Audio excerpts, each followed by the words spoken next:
Hey guys, thanks for watching. This video is going to be some reteaching for the Unit 1 test, and then at the end of this video you will get the password to retake the Unit 1 test. So the first problem, and this video is going to be just like the last one. I'm going to go over the problems and the concepts that as a class we really seemed to struggle on. So the first one, the question that the least amount of people in the class got right was the last question on the test, that it was an ideal gas law problem, but you had to determine, it said a reaction requires 22.4 liters of gas at STP. So we have this reaction needs 22.4 liters at STP. And we should realize 22.4 liters at STP is 1 mole of gas, right? That's the conversion factor that we've learned. 22.4 liters of any gas at standard temperature and pressure, STP, is equal to 1 mole of gas. So basically, this question is asking, it's saying a reaction requires 1 mole of gas at STP, because 22.4 liters is 1 mole of gas. And then it says we have so many liters, so much pressure of gas at a certain temperature, and then it says which of them is true. And so we're given, we need to use the ideal gas law, PV equals nRT, right? And we're given pressure as 101.5 kilopascals. We're given volume. It says we have 30.5 equals N. We don't know that. That's what we're trying to figure out. R we always have. That's the constant. It's always the same. 8.31.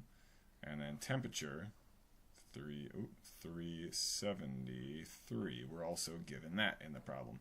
So now we just need to solve for n, and when we do that, it comes out that n equals 0.999.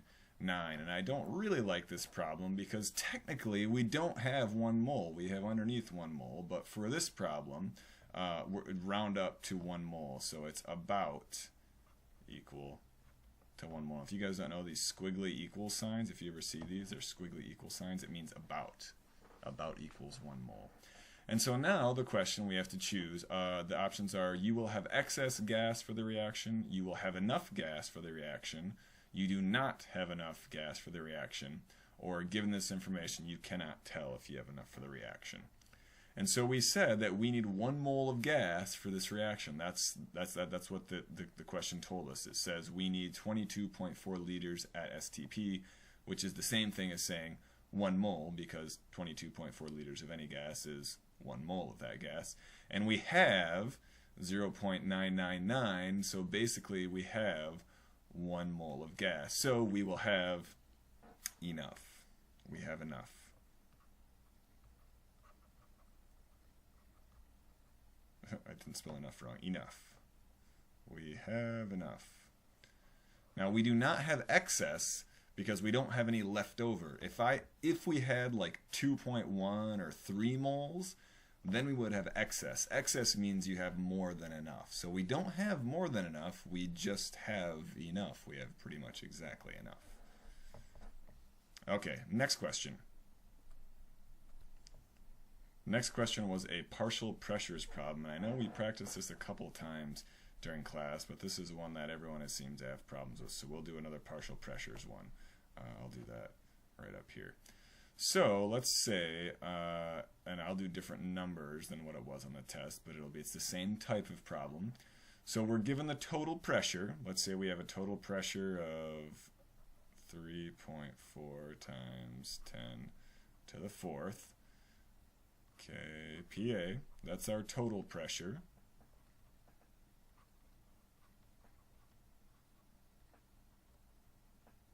Okay, and then we're given, let's say there's 3 gases in this mixture, and let's say 20% is oxygen. We'll just put O2 for oxygen. Let's say 30% is helium. That's He2. And then the rest would be nitrogen. And so nitrogen, N2 equals, well, we know it's going to be 50%, right? Because they have to add up to 100%. But we don't know necessarily how much pressure is from nitrogen. That's what we have to figure out. We have to figure out the partial pressure of nitrogen. And so if we remember, the equation for pressure is P total, the total pressure, equals the pressure of each gas added together. So pressure of oxygen plus the pressure of helium plus the pressure of nitrogen. Right, so there's our equation. Now we just need to plug in those numbers. So we know the partial pressure of oxygen, and we can figure out the partial pressure of helium. We can figure out these two because we have the percents right here. So let's do that. 20% is oxygen, so to do that, we do 3.4 times 10 to the fourth. Oops.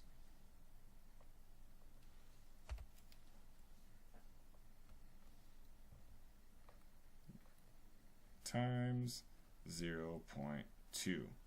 Right, so we're doing oxygen. This is going to be the partial pressure of oxygen because we have 0.2. Oxygen is 20%, and 20% in decimal form is 0.2. And so if we go ahead and do that, and so after we do this, we're going to get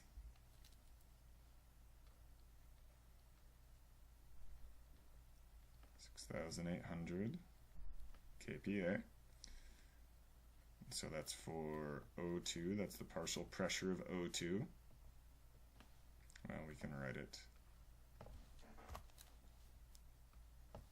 properly. P O2 equals 6,800. We can do PHE2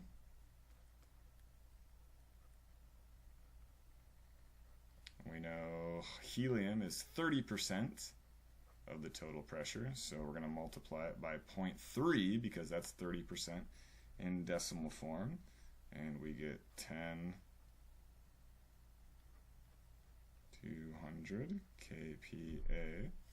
And then if we want to find out the partial pressure of nitrogen, we can do this. We could plug in those values to this equation right here. We could plug in P total, PO2, HE2, and then solve for PN2. Or we could just say, oh, so yes, we know since oxygen and helium add up to 50%, we know that nitrogen is the rest, so nitrogen is 50% of the total pressure. We could just do the same thing we've been doing, times 0.5, because nitrogen is 50%, and then equals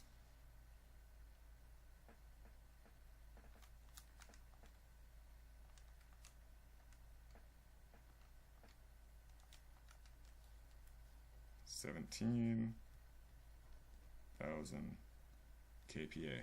Now I think a lot of you did this correctly for the most part. You just need to make sure you read the question carefully because it's not necessarily asking you for nitrogen when you're looking at the question on the test.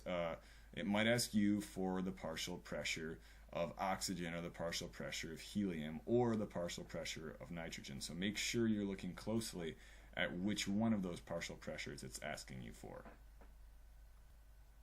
Next one that a lot of people struggled with was the one that asked about opening the air valve on a tire at a constant temperature and then decreasing pressure. So it said, why does opening the air valve of a tire at a constant temperature decrease the pressure? So if we have this tire, here's our tire, okay, and here's our little air valve right here. And so it's saying if we open this and air comes out, gas comes out, why does it decrease the pressure? Now it's not because the volume decreases.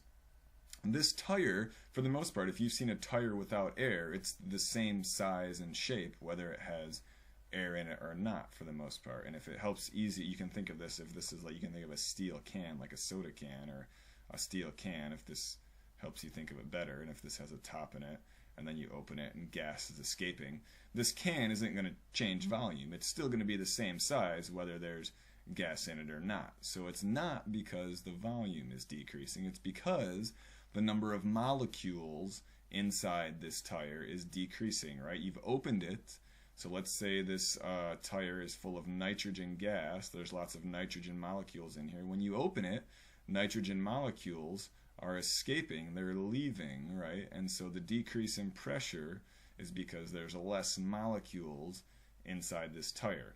Because if you remember, pressure, all pressure is, if these are nitrogen molecules inside the tire, pressure is created by those molecules running into the sides of the tire. All molecules are always moving, and in gas they're moving very fast. And so they ram into the side of the tire, and they create pressure that way. So if there's less molecules in there to run into the side of the tire, then we have less pressure. So the pressure decreases because the number of molecules has decreased. You've let some of those nitrogen molecules out. And then one last thing I want to go over, when we're talking about properties of solids, one of the properties of some solids is that they can conduct electricity.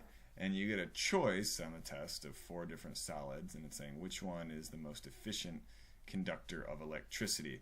And generally speaking, the transition metals will be the best conductors of electricity. So on the test, and when you're looking, if you have the periodic table, and hopefully you remember this from Chem A, right? The periodic table is this. It kind of goes like this. And then there's that, right? And then over here we have groups 1 and 2, and then we have groups over here. And then this block in here, remember, are the transition metals. Those are the transition metals, and generally speaking, transition metals will be the best conductors of electricity. And then actually one last one that I was kind of surprised that people had trouble on, because it's not really something we talked directly about. You kind of just have to logic your way through it. It was the one about the vinegar and the antacid tablets. And it says the antacid tablet is a limiting reagent, and at a constant pressure and temperature. 3 tablets produced 600. So if we have, let's see if I can scroll down a little bit here. Okay. So we had 3 tablets produce 600 cubic centimeters of gas, and then it asks you what the volume of 2 tablets produce. Okay, so well, then let's think about this. If 3 tablets produce 600, 2 tablets equals question mark. I'm not going to give you the answer, but we could do another example. Let's say we have 4 tablets. Let's say they produce 400 centimeters cubed of gas. And then we want, let's say now the question, maybe it asks us how many do 3 tablets produce. And if 4 tablets produce 400 centimeters of gas, I can say, okay, well, each tablet probably produces 100 cubic centimeters of gas, right? 400 divided by 4 equals 100. And so then 3 tablets is probably going to equal 300 centimeters cubed of gas, right? And you can apply that same principle to the question that was on the test. Alright guys, I hope this helped. So write down the password at the end, and good luck on the retake.